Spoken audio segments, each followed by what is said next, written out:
Signal gasoline. Let every traffic signal remind you, you do go farther with Signal gasoline. Yes, you do go farther with Signal.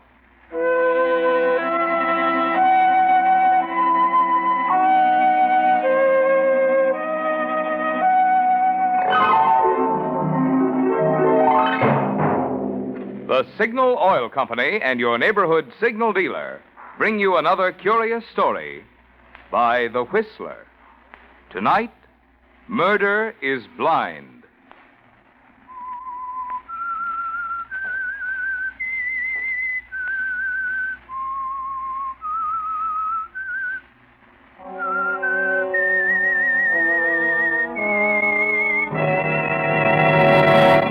I am the Whistler, and I know many things, for I walk by night. I know many strange tales hidden in the hearts of men and women who have stepped into the shadows. Yes, I know the nameless terrors of which they dare not speak.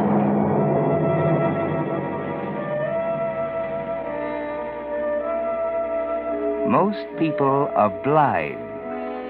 Yes, they're blind to the shortcomings of someone close to them, someone sometimes to their own. That was the way with the three women who lived in the old Hopkins house on the hill. Three very different women, but all of them blind to the characters of the others. There was Lola Hopkins, mistress of the house, warm, sincere Lola, happy in her coming marriage to Gregory. There was Patsy Hopkins, Lorna's cousin, whose only happiness is in herself, her youth, her loveliness. And old Fraulein, the old German housekeeper who has been Patsy's governess, and who had found happiness in serving her with years of devotion. None of them really knew the others. All of them were a little blind. That is, until it happened. It started the night Patsy was helping Lorna with her hair. There. That's finished. Fraulein can help you with the rest. Now what? Gregory. He's waiting in the living room. Do keep him company like a good girl, Patsy. Oh, really, Lorna? It's a bit tiresome playing substitute. Besides, he doesn't want to see me. Of course he does. Be an angel and try to keep him consoled till I get dressed. Listen. Greg playing the phonograph? Caselli Serenade. Lovely, isn't it? Is it? Greg once said it was a musical description of me. Can you imagine? He can say such nice things. Oh, look, Patsy, I'm not nearly ready. Do run down and pay the poor man a little attention like a good girl. You're pretty sure of yourself. Sure about what, Pat? Nothing. I'll go.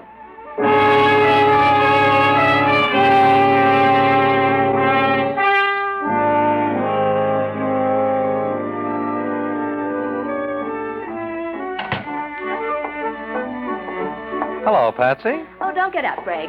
Lorna's still dressing. In the meantime, I'm supposed to entertain you. You always have.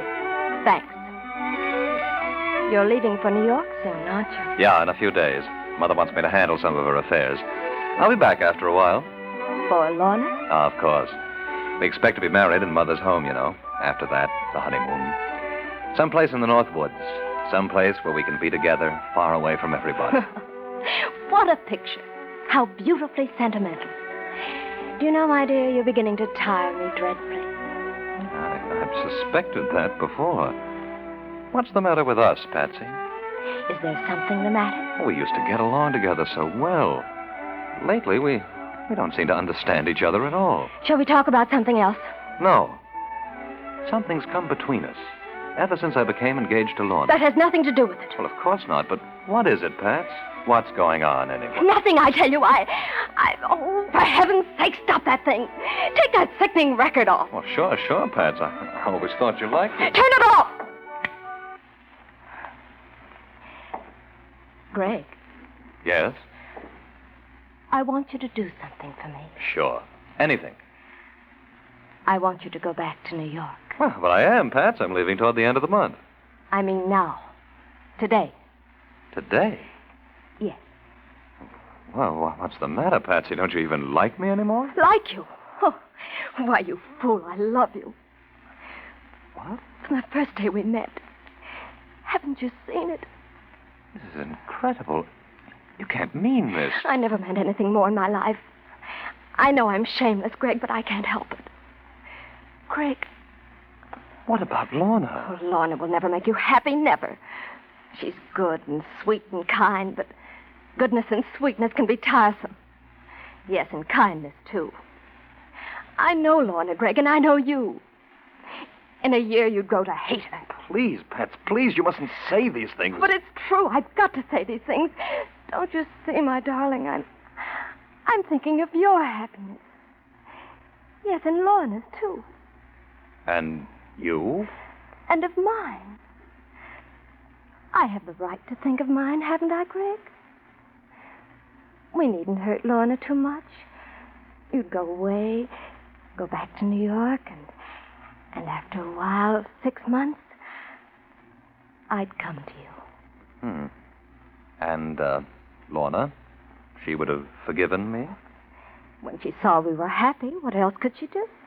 Oh, Patsy, I'm trying hard to believe that you can't mean all this. Oh, but I do. I love you, Greg. I love you so much that you must know it, feel it. Then I'm sorry for you. I can't tell you how sorry.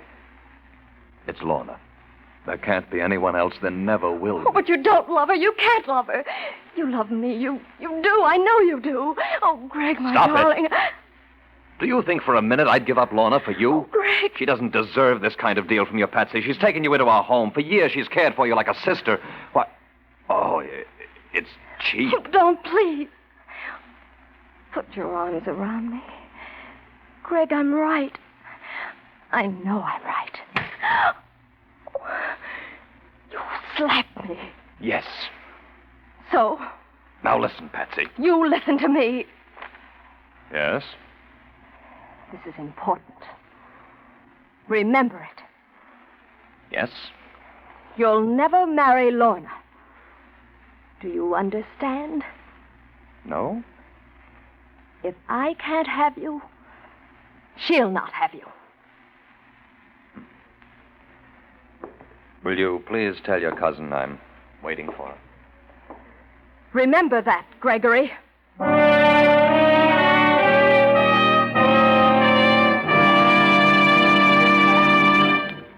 Conundrums. We've all played the old game in which someone describes a thing and you guess what it is. For example, someone says, "It's round, it's black, and it has big yellow letters on it, spelling something that helps your car go farther." Well, of course, you Whistler fans know that's Signal's yellow and black circle sign, which identifies the friendly Signal gasoline dealers who bring you this program. And friends, in today's game of trying to make rationed gasoline go farther, remembering that Signal sign is your surest way to win most miles per gas stamp. You see, in keeping with its 14-year tradition of quality, Signal Oil Company is still bringing you the very finest gasoline that can be marketed under wartime conditions. And the famous Signal formula still places the emphasis on mileage. So to stretch those gas stamps, try Signal in your car. Prove for yourself that it's not just a slogan, it's a fact. You do go farther with Signal gasoline. And now, back to the Whistler.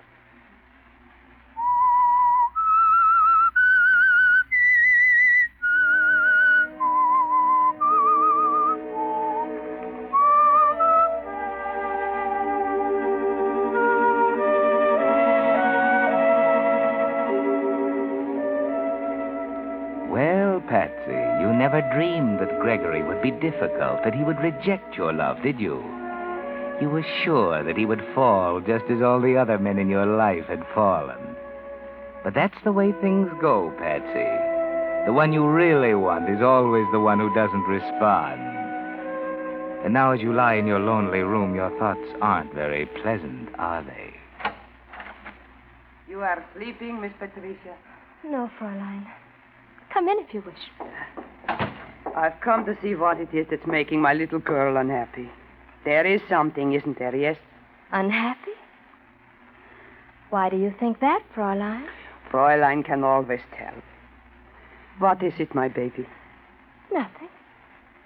You're imagining things. So? Ah, you are so much like your mother. 1 minute laughing and gay, her eyes shining, and the next, poof, when she becomes sad. Was she really very pretty? Pretty and clever, and sometimes unhappy like you. Often she thought your papa didn't love her. She only knew, really knew, when it was almost too late. When she was dying? Yes. Then your papa almost went crazy. He hadn't paid attention to her headaches. He thought she was pretending them to get sympathy. But later on, when she became blind... Poor mother. Brain tumor must be a horrible thing. She didn't suffer too greatly. Headaches, yes. And her eyes became so big, so staring. The pupils so dilated. And Father? He went all to pieces. Cried just like a little boy. Your mama died happy, for toward the end she knew how much he really loved her. He really did love her. Till the day he died. Oh, I've upset you talking about your mama. No, Fraulein, I'm glad. I'm glad you told me.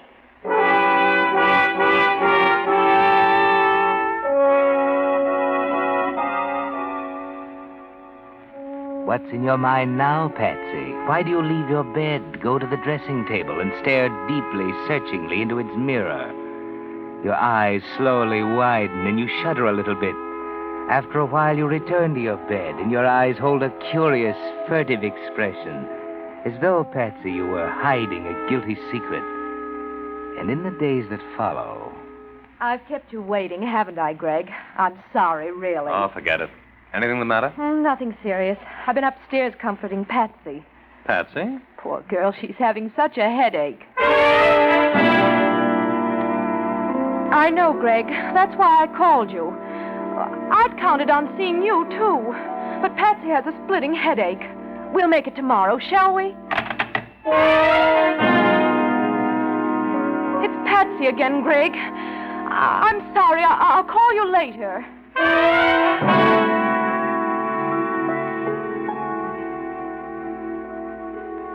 There is something the matter with Patsy, Greg. I'm sure of it.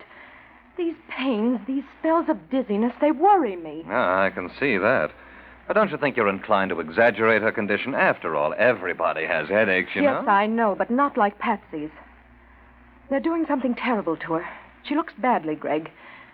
Her eyes seem so strange. I don't like it. This is something new, then? Her eyes, yes. But her headaches, well, she told me she's been having them for weeks. She said nothing because she didn't want to worry me. I see. These attacks, when she has one, she's practically helpless.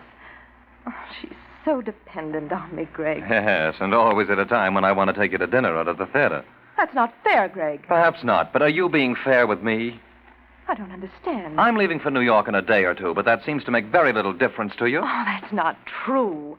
Let's not quarrel, Gregory. I'm not quarreling. All this nonsense is getting too much for me. If anything was seriously wrong with a girl... You don't think there is? Not as bad as she pretends. Frankly, I think she's putting on an act of some kind. What's that? Patsy! Miss Lorna, hurry, come quickly. What is it, Fraulein? It's Miss Patsy. She can't see. Oh, Miss Lorna, she's blind.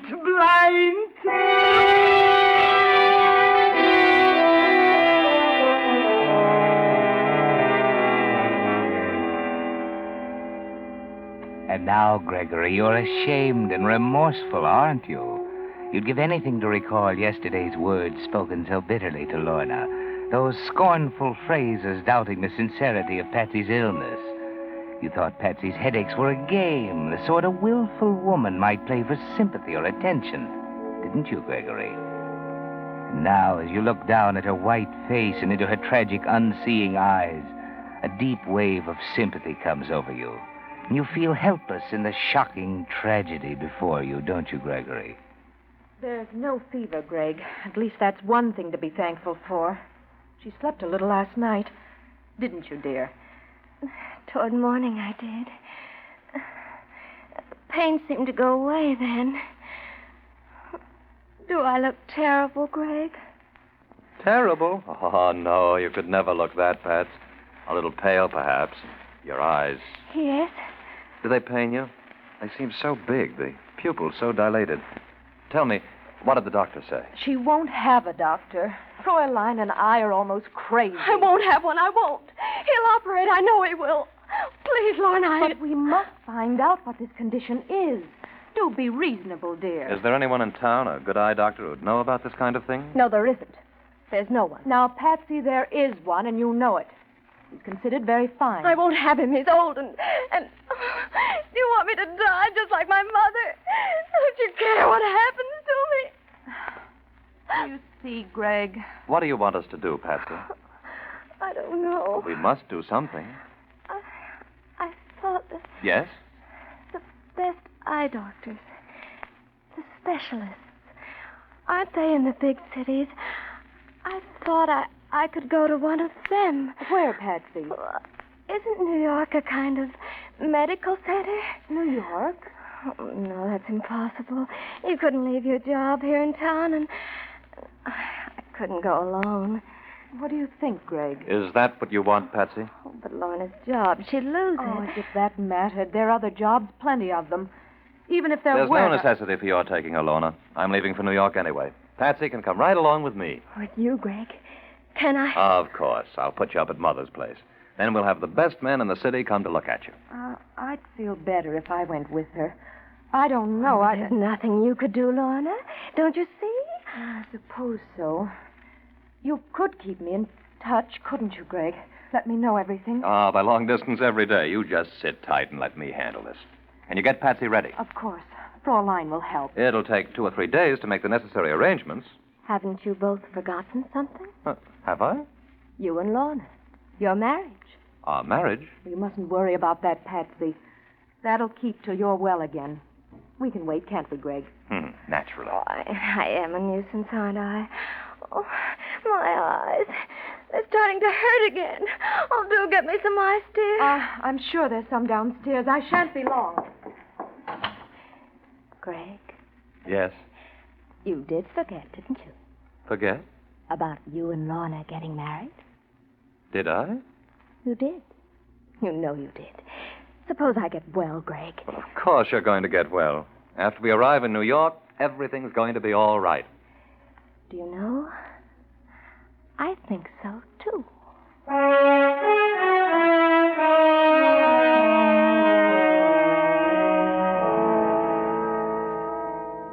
Well, Greg, perhaps you're being a little blind, too. You've forgotten Patsy's warning, haven't you? And her helplessness is a rebuke to your conscience, isn't it, Gregory? For you remember, in spite of Lorna's warnings, your indifference to Patsy's repeated headaches. And you know that if this girl dies, nothing can ever be quite the same for you and Lorna.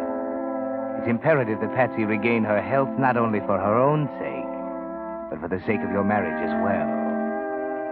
And now, after a day spent in making traveling arrangements, you return to the house with Lorna. We're home early, Lorna. Yes, I know. It's nearly 7. Patsy doesn't expect us back for a couple of hours yet. Must be very quiet. Think she's sleeping? I hope so. She promised me she'd try. After a while, I'll go up and peek in at her. Oh, dear, I would forget. I meant to bring Fraulein something from the corner drugstore. Oh, want me to go for you? No, I'll go. I know what she wants. You stay here. I'll only be a few minutes. Mind turning out the lights? Just leave that small one on over by the phonograph. That'll be enough. I'm going to sit over here in the dark and relax. All right? Fine. Hurry back.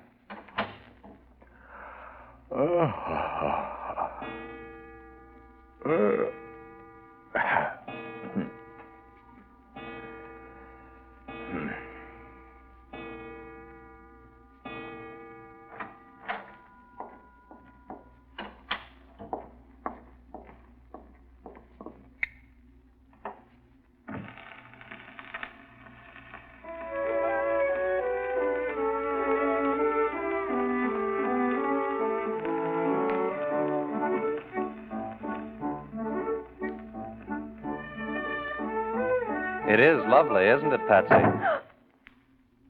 Play it through. It's a bit late to stop now. Greg, Yes, gullible Greg. Simple, trusting Gregory. I didn't expect You it. to see me? Of course you didn't, my dear. It's all very obvious. Shall I leave you with your serenade? Well, this record, I knew where it was. I know where everything is. I've lived here so long. Of course. Oh, it's not what you think, Greg. I don't have to see to find my way around. Stop it, Patsy. Oh, listen to me, Greg. You're not blind. You never were. Well? What are you going to do? That's better. Now, will you be good enough to tell me what it was all about? You. Flattering. I made up my mind to have you, Greg. And it didn't make the slightest difference to me how I did it. Not even if it smashed things up for Lorna? That didn't matter. Nothing mattered but you. And what was I to get out of all this? Happiness? I could have made you happy, Greg. I can still make you happy. You? Try me. Give me a chance. Let's go back a bit, shall we? Tell me, how did you expect to fool a clever eye specialist? You must have known he'd find you out. I didn't expect to. No? You see, I had no intention of coming under his care. The important thing was to get you away from Lorna, to have you by myself for a while. After that... Anything could happen? Anything. And now? I've lost. We've all lost.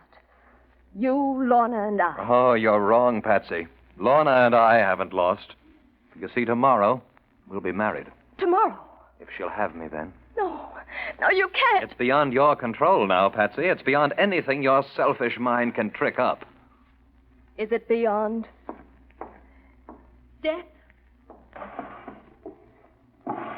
Perhaps my love for you was a selfish thing. But to me, it was everything. Don't you understand, Greg? Nothing will be gained by shooting me, Patsy. If I can't have you, nobody else shall. Remember when I told you that? Don't, for all our sakes. Patsy, what are you doing? Patsy! Greg! Greg! Ah!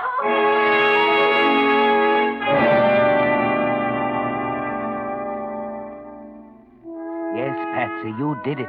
You've killed Greg, the only man you ever really loved. You watch, fascinated and horrified, as Lorna drops to the floor beside him, weeping. And you want to tell her it's no use, that now she'll never have him. You're glad. You hate Lorna, Patsy. You turn all your suppressed grief for yourself into hate for her. Get up. You can't bring him back. What did you do with that? It doesn't matter now. Greg, darling. Don't be an hysterical fool. You've got to help me. Here, take the gun. Take it and hide it, you hear? The gun. You want me to go to jail? Don't stop to think. There. Now you must hide it. It must never be found, do you understand? Hide it? But what are you going to do? I heard a noise. It's Mr. Gregory. He's hurt. Oh, what is it, Lorna? What happened? Tell her, Patsy. You can tell Fraulein. I tell Fraulein? What is it, Patsy? But I don't know. You don't know? How could I? I was in my room. Patsy. I heard Lorna and Greg downstairs, and their voices sounded strange, sharp, as though they were quarreling. What are you saying, Patsy? It frightened me. I'd never heard them quarrel before. After a while, I got up and felt my way out of the room, down the stairs. I could hear Lorna more plainly now. She was angry. She sounded as though she hated him. But that's not true, Patsy. You're not telling the truth. The tone of her voice was unbearable. I couldn't stand it.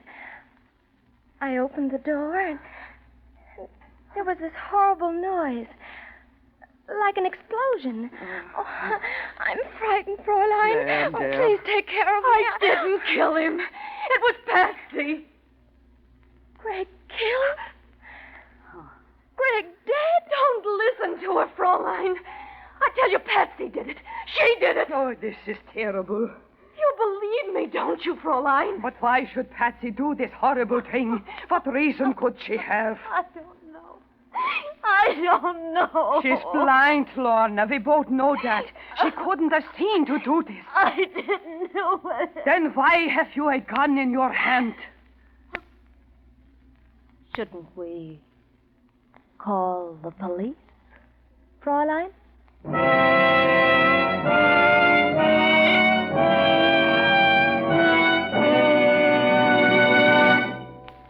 The Whistler will return in just a moment with the strange ending of tonight's story.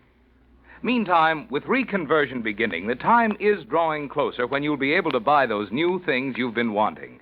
That new home or new car or new radio. But with what? Why, with savings, of course. And there's no better way to save today than in war bonds. In war bonds, your money is not only drawing good interest, but it's telling those brave guys who are fighting and dying out in the Pacific that you're still back of them. So stay in the fight, stay on the job, keep supporting all the home front activities. Save waste fat, save paper, take care of your tires. And right now, let's help put over the 7th War Loan Drive by getting another bond. Remember, you don't buy bonds, you invest in them. You get every penny back with interest. And each bond that does its bit to get the war over is also helping you to better enjoy the day we're all fighting and praying for, the day of final peace. And now, back to the Whistler.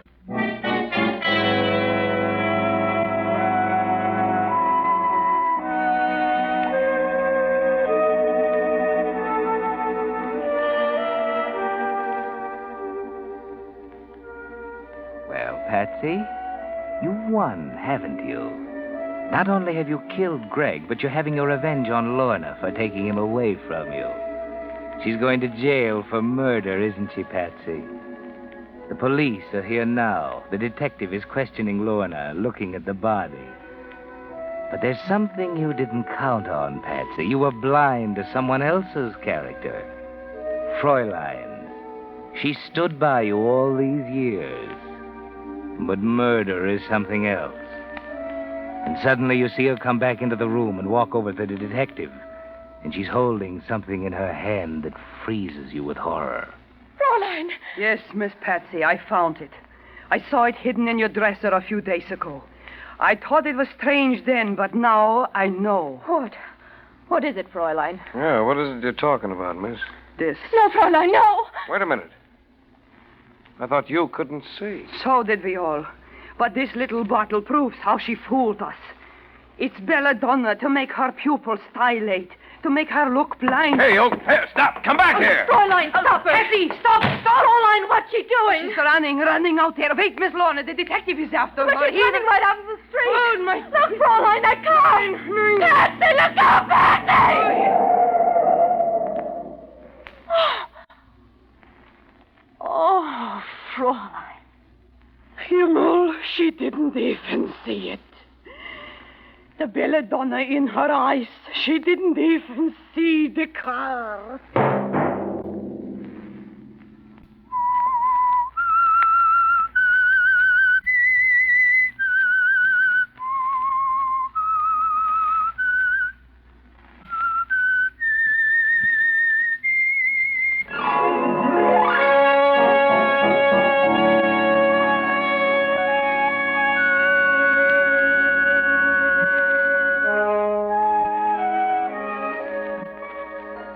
Next Monday at 9 o'clock, The Whistler will bring you another strange tale.